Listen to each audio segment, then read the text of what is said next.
its information down to everyone else.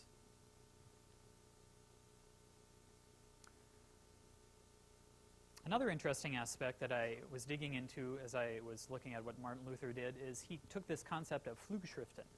So he was both putting out big books infrequently, Bible and others among them, which took a lot of time to translate and then to then print and get out.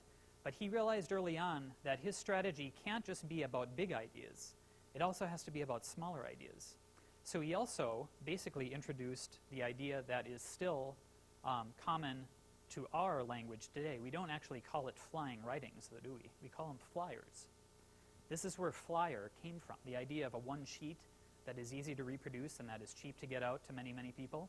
This comes from Martin Luther because he called his one sheet writings flying writings.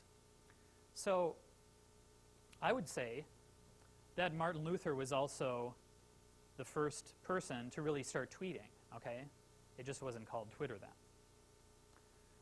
So let's just give Martin Luther a little extra credit and say that he was also maybe the first social media strategist as well. And my only point here is, I want to encourage people who are leaving this session to stop thinking about mobile as something that is just isolated. That we have to inherently think that mobile and social are intimately tied together. And in fact, we can see this practically playing out in how the mobile streams of social media are really free for the taking. Here's my Twitter stream as it appears in a WebKit mobile browser.